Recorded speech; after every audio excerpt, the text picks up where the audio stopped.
All right, what is good, ladies and gentlemen? It is the Master Reviewer back again with another review. And today we are doing a review for the Skylanders Trap Team story.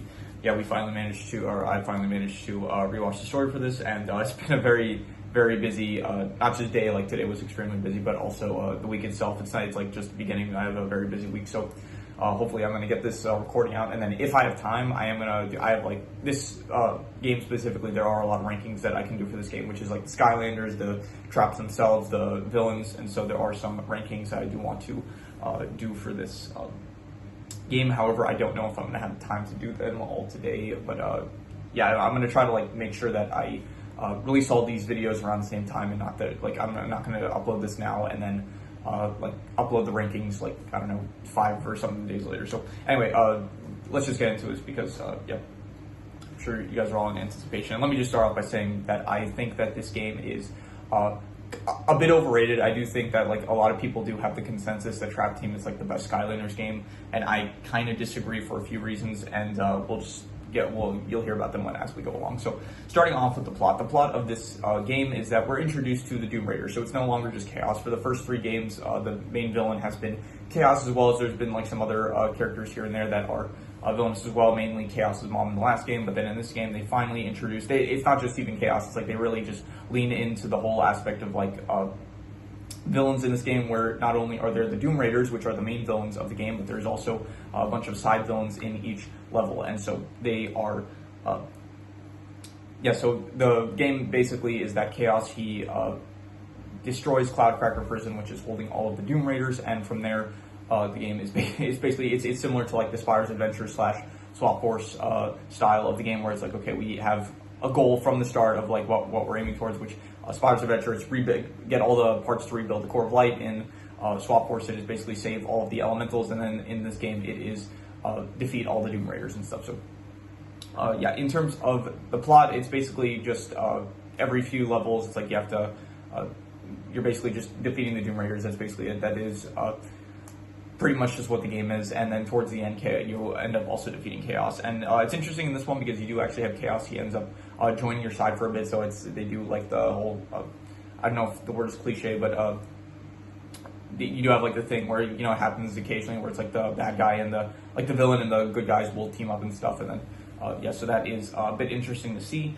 In terms of the Doom Raiders themselves, I'll get this, I guess, with the characters, so I'll just say the plot of the game, it is, I'll say the plot, it's like a 7 out of 10. It's like pretty good. It didn't work as well for me as Swap Force, in my opinion, so I do still think that this is like part of the Prime era of Skylanders, but I do think that I think the Prime really like probably it kind of peaks with Swap Force, and then afterwards it's like it's still pretty high, but it's like we're still a bit lower in Trap Team and Superchargers compared to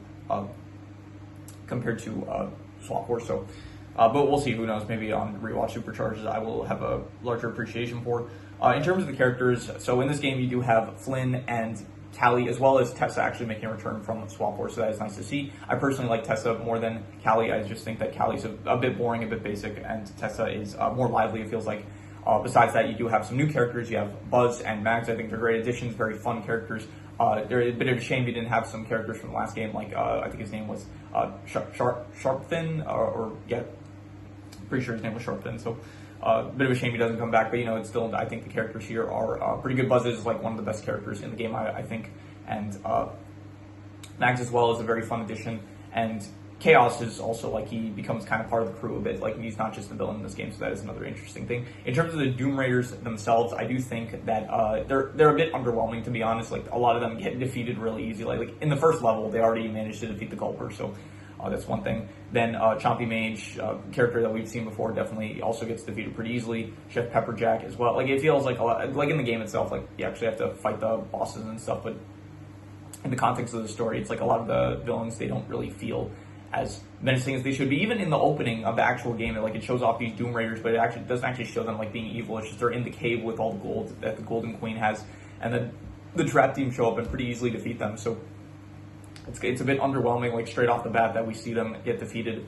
And then from there, I think that the Golden Queen, like her whole thing is like she just wants gold, which I think is also like a pretty crappy motivation. Like, yeah, up until this point, all the motivations for the villains have just been like to spread darkness across Skyland. So it's been like a bit one note, but even so, it's like it's a good note. So I do think that the motivations of the villains are a bit lacking. I do think that the threat is there because like they end up building this like weapon that's able to shrink like islands and skylands into these orbs and stuff. So I do think that it does pose like probably the biggest threat that there's been up to this point. Even in the last game, it's like, yeah, the evil eyes crystals and stuff, they were powerful, but in order to like actually cause some real damage, it's like you have to get all of them into the volcano when it erupts, or you have to like evil eyes one of the elementals, which apparently it's easier said than done. Like you'd think that, okay, just like get a, like, I don't know, bring one of those like evil eyes crystal laser things with you on, like get an armada of ships with those things and then evil eyes one of the elementals, but somehow they failed to do that. So but yeah, in this game, like they do have this weapon that is kind of menacing, but they use it once on like that one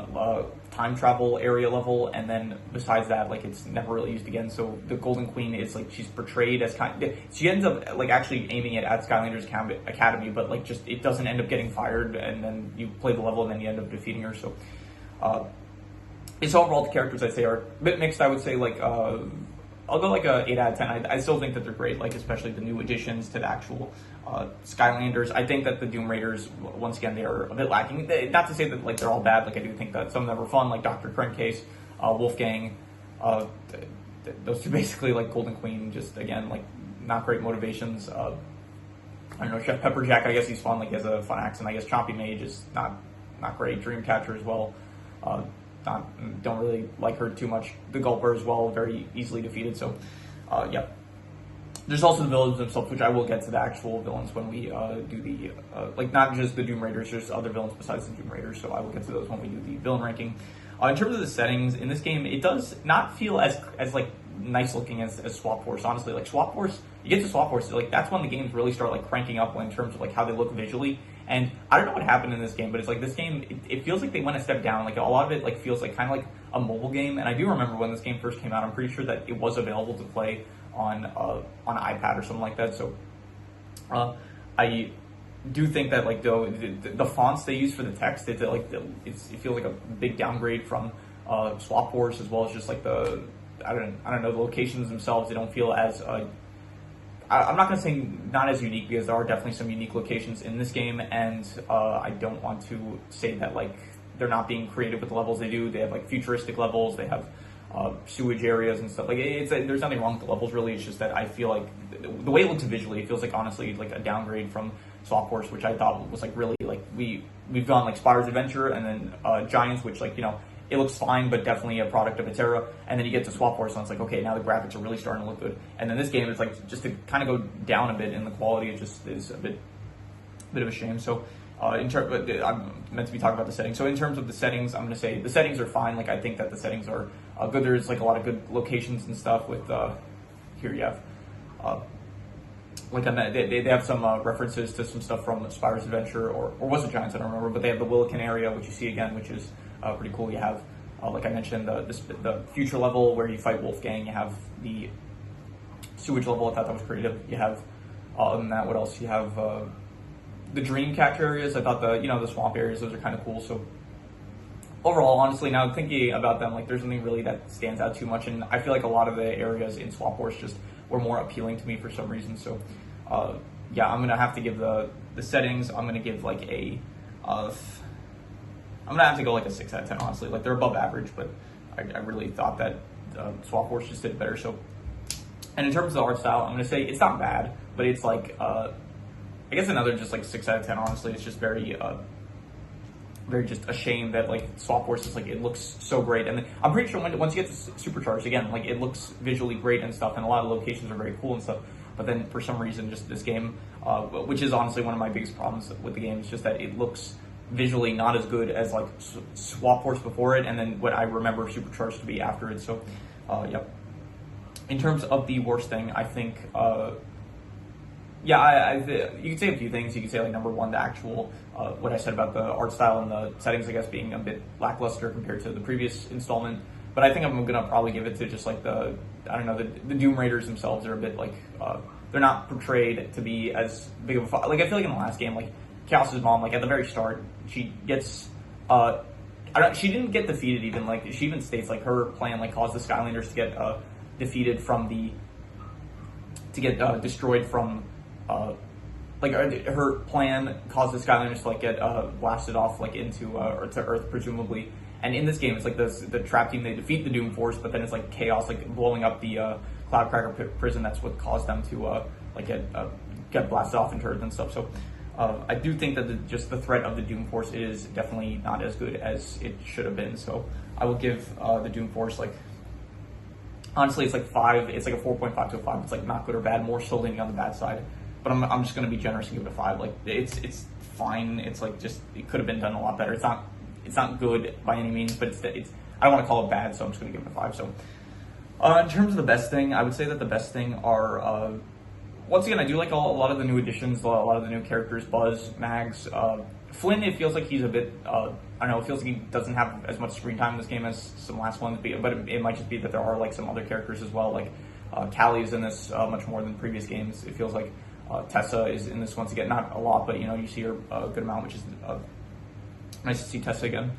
But yeah, honestly, I think just the new additions of like Buzz and Max really just makes it very entertaining. So I'll just reuse the same score for the characters, so another 8 out of 10 for the characters, I'd say. And yeah, so that is all the categories. So I'm going to do the calculations. So King Crimson. All right, so it ends up coming out to about a 6.5, which would be good. And I would give it higher than that. Honestly, it is still definitely like I'd go like, I don't know, like between a 6.5 to a 7. It's between like good and pretty good. It's definitely, honestly, on rewatch, it is a bit worse than I remember it being. Like I always remembered, like everyone said, like, oh, this is the best Skylanders game and stuff. Maybe they're just referring to it in terms of gameplay and stuff, because in terms of the actual story itself, it's definitely, I did not like it as much as Swap Force. And from what I remember, I think Supercharged, honestly, going into Supercharged is going to be very interesting, because it's the one that, it's not the one that I remember least about, but it's the one that I don't remember really my thoughts on it too much. Like I kind of remember the story, I just don't remember how much I like remember liking it. So I am excited for Supercharged to see how I feel about it. So yeah, overall, I'd give it like probably, I'll be generous, I'll give it like a 7, I guess. If we're talking just in terms, I think the game itself is probably a lot better than the actual story. Like these are always just like ranking it in terms of the stories, because I don't actually play these games, otherwise that would take way too long. So I'm gonna say for the story, I'm just gonna call it between 6.5 to 7. I'm gonna say it's between good and pretty good, and we're just gonna leave it at that, a 6.5 to a 7. And I'm sure, like once again, the game, I'm sure the actual gameplay. I remember I played this game like as a kid as well. This was one of the games I played the most as. Actually, I think I played the most of Trap Team. Like I played some of Swap Force, and I played I played Supercharged. That's the one I actually owned. And then I would go to a friend's house and I played like Trap Team, and I think a bit of Swap Force as well. So definitely I played a lot of this one, and it is a fun game, definitely. So definitely I think probably the gameplay is much better than the actual story itself. But this is like a review for the story, so we're not referring to the gameplay in this video. So but yeah, so I'm just gonna leave it at a 6.5 to a 7. So good, between good and pretty good. So but yeah, that is pretty much all there is to it. So if you have any recommendations, any shows, movies, video game stories, anime, web series, anything that you want me to review, leave it in the comments, and I will maybe possibly check it out. But with that said, that is pretty much all there is to it. So let's leave it at that.